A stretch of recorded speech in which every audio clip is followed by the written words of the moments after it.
Now let's see what the Holy Quran says about the sky.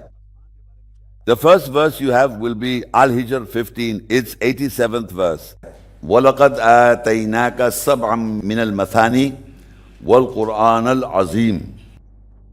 Now this verse says, indeed we to you, referring to the human, the messenger, the prophet. That is who Allah the Almighty is addressing. That we gave you 7, the number 7. We gave you 7, the number 7. And repeated, meaning it was repeated over and over again. And gave the great Quran. The great teaching was given, and this number 7. Now you see, it only says the number 7. 7 was given. You were given 7 in the great Quran. So now let's see what this 7 is. This number 7, which is in the Holy Quran. First, let me explain to you that the Quran is, I'm speaking mathematically, meaning it is such that the Quran is balanced in many ways. With numbers. There's the number 19.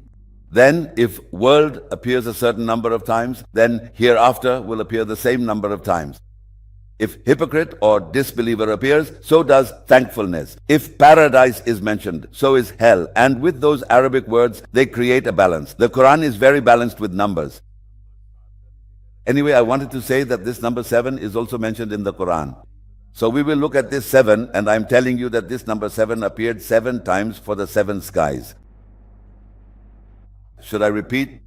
The number 7 appeared 7 times for the 7 skies.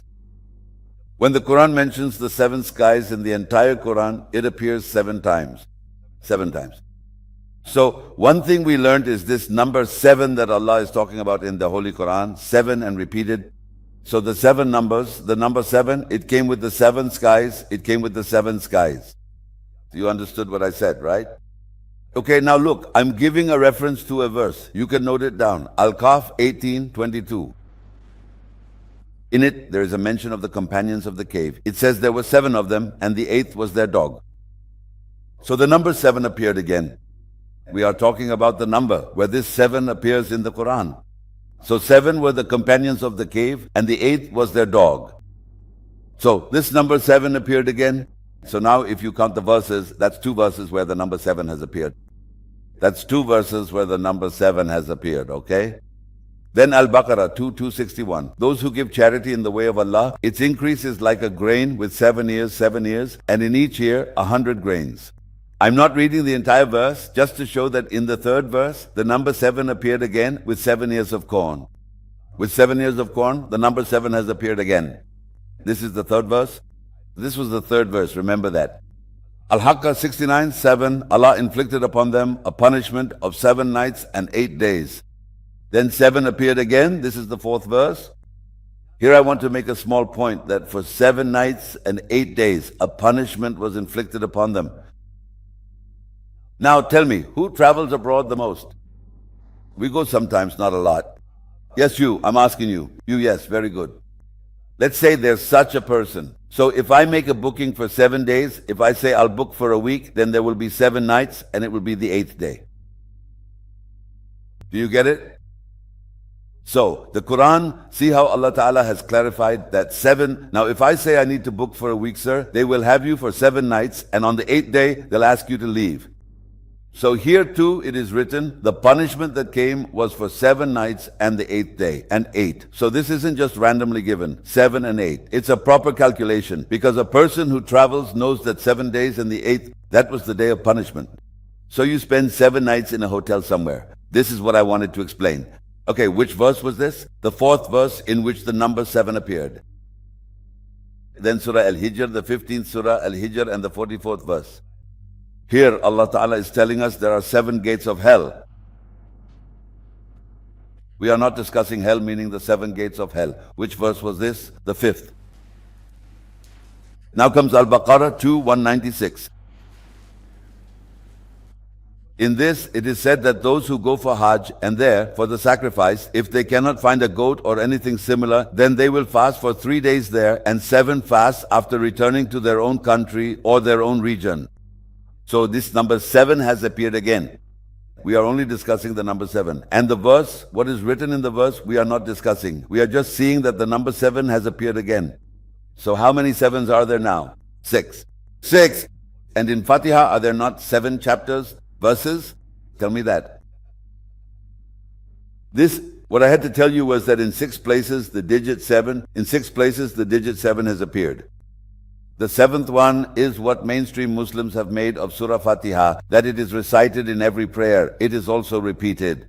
So that's how it becomes 7. Do you understand? On that basis, we have this 7. Because we can't just say that's the only 7. The Quran is talking about the number 7. So we can say it's Surah Fatiha because every surah has different numbers and different calculations. But Surah Fatiha is the only surah repeated in every prayer. So it's commonly understood that these 7 verses also represent the number 7.